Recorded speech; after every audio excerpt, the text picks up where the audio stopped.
You're watching Wid's Anime Cast. Konnichiwa, and welcome to Wiz Anime. Well, this time around, I'm going to take a look at Berserk, the movies, the Golden Age arc. This review will cover the Berserk movies, Berserk the Golden Age Arc 1, Egg of the King, Berserk the Golden Age Arc 2, The Battle for Doldrey, and Berserk 3, the Golden Age Arc 3, Descent or Advent. You pick the title. For full disclosure, I saw the movies dubbed. And while I do have the soundtrack to the anime series, I have not watched the full anime series.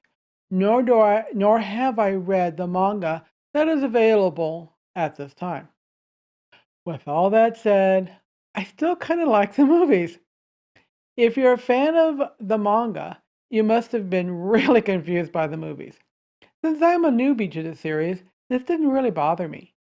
What the producers, director et al. Tried to do was to make a coherent 3 films that could appeal to an audience outside of the fan niche.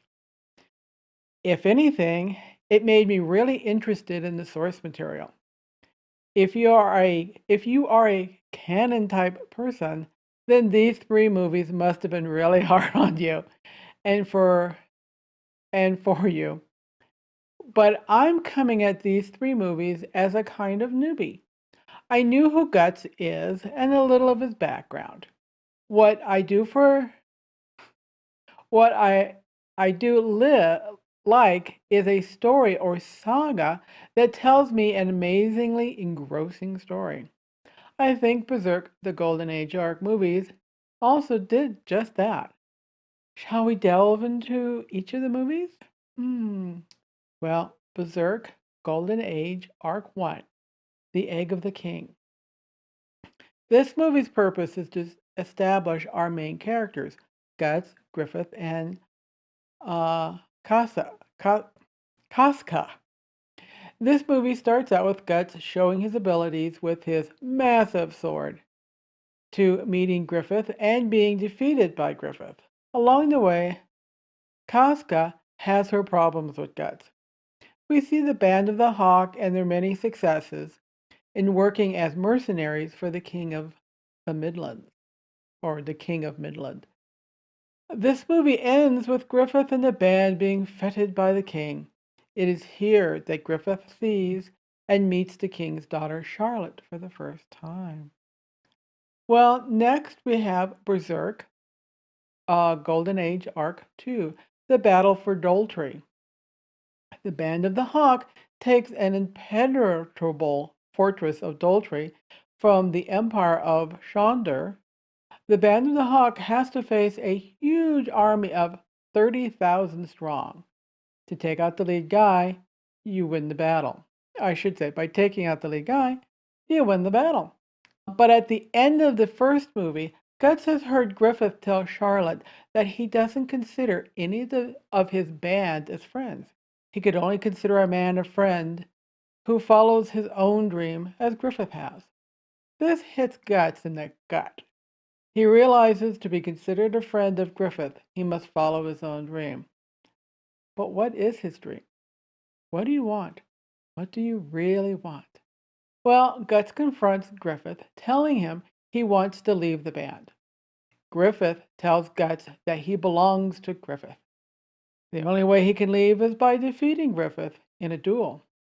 And Guts does defeat Griffith. Griffith is very depressed by having been defeated. He seeks comfort in the arms of Charlotte. He seduces her. When discovered by the king, her father, Griffith is seized and tortured. And this is where the second movie ends. Berserk Golden Age Arc 3, Descent. This is the movie where Griffith achieves his full potential with the Behelit. I guess that's how you say it. Guts and Casca rescue Griffith about a year after the end of the last movie.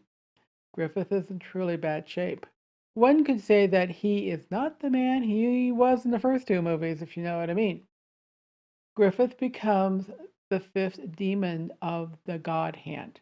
He sacrifices the band of the Hawk members to become this fifth demon. There is much blood. There must be a blood sacrifice. Guts and Casca do manage to escape this hell, but they are marked with the brand of sacrifice.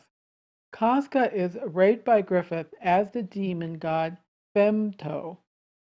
The movie ends with Guts leaving Casca in care of a family as she has the mind of a child. Guts, on the other hand, is suffering from PTSD coming from the night terrors. Now, what to make of these movies? As usual, the first half is all fun and games. The Band of the Hawk win all their battles. Griffith is seen as a wunderkind, eventually, with everything going his way. But there is a fly in this ointment, the aristocracy. Griffith is of common birth. The nobles will use Griffith and his band as long as it's useful. But when the king of Midland goes and makes him a noble, well, this upsets the other aristocrats. But this sets Griffith up for his ultimate fall. After he goes through his own personal hell, he is rescued by Guts and Casca. By way of thank you, he offers them and the Band of the Hawk to be the sacrifices to the God Hand so he can complete his transformation into the fifth demon god, Femto, of the God Hand. This is where the movie leaves us. For me, this movie goes off the rails in the third movie. I enjoyed the first two. I'm not a big fantasy person or even a blood and guts person, but there was something in the first two movies that interested me. And there was all the political intrigue of the story. Griffith thinks he understands his dream. Later in the third movie, he is shown how far off he is. With Berserk, and the other, in the third movie, which I don't know if it ever made it to the US theatrically. If it did, that rape scene had to be edited. I mean, in Berserk, they don't do any easy choices or easy way out. It's pretty brutal stuff. Like I said, I've not read the manga, so I don't know how graphic the graphic novel is. I'm gonna suspect it's pretty graphic. There is talk of continuing these movies, but as of right now, I haven't heard anything. There is product out there for the Berserk, not necessarily the movies, but for Berserk. And I have to say, for Berserk, the movies, it really stuck with me. There was something about this movie that like I said, really interested me. And if the manga wasn't so big and still ongoing, I might even consider it. But I don't. I'm going to say I don't have that much time to devote to it.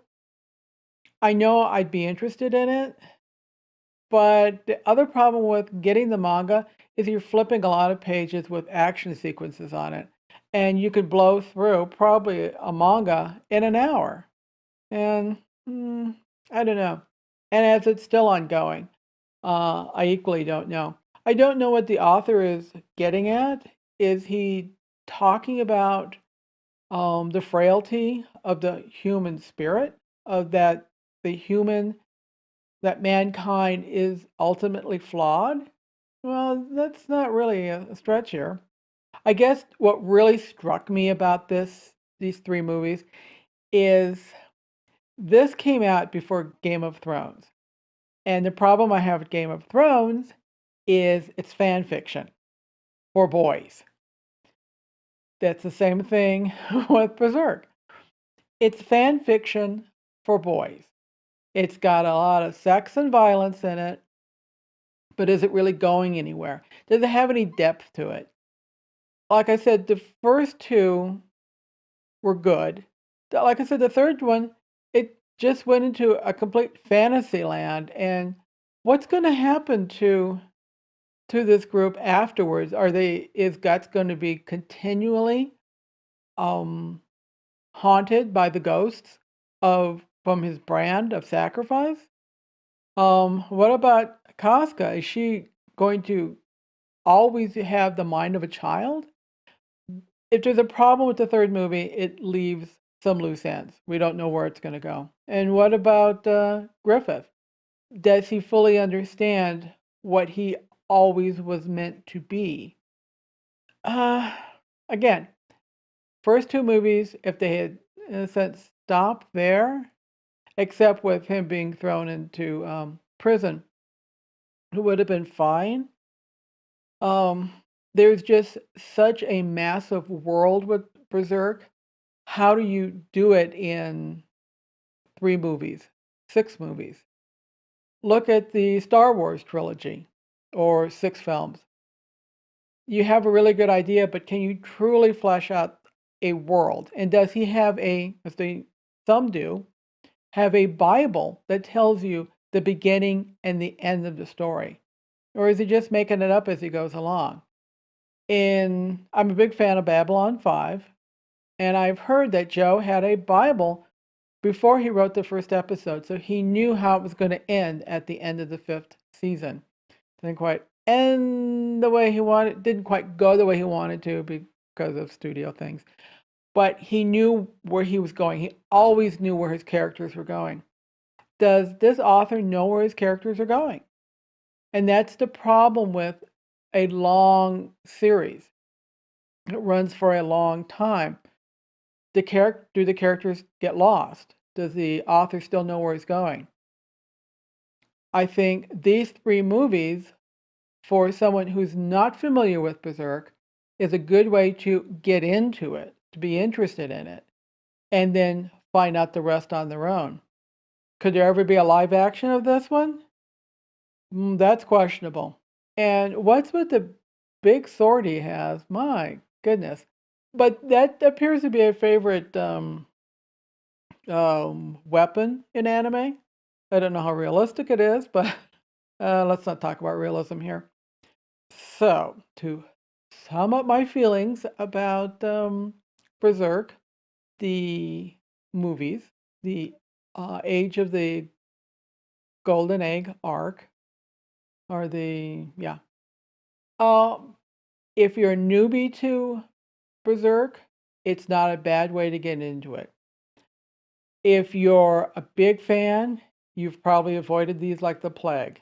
The only reason you would watch it is to see your favorite characters animated. And I have to say, the animation varies throughout the 3 movies. I think the last one, it got pretty good. The first one was pretty typical for animation movies. Second one was a little better. And the third one, it looks like they had some money behind it. It was much better, but very dark. So that's it for my review of Berserk the movies. With such a big series, there's still a lot to be said about it. There's a really big fan base for it. So if you're interested in it, there's blogs out there. I know there's fan fiction for this stuff. There's a whole lot to entertain you if you want to continue on or check out Berserk. I took a look at it. I took a look at some of the online manga. It was okay. I, if I can, I'll put it this way. Let me say that what really drew me into Berserk was Griffith. His character design is so different. He's so pale and silver-haired. It was interesting to me because he is by far the strongest character there. That's why I would continue to read the series. To me, while Guts is the central character, for me it's really Griffith because he's the political one of the group. Again, there's merchandise to be had for this. I think you can. I know you can get the manga in the West. The movies, yeah, they're available also. So yeah, Right Stuff has pretty good collection. I know Hobby Japan or Hobby Japan. I think you can get the action figures. You can build your own models. There's a lot of merchandise for this because, from what I understand, it's fairly popular. If you've liked my review of these movies, let me know. Or let me know if you think I'm way off track and didn't even come close to figuring out what these movies were about.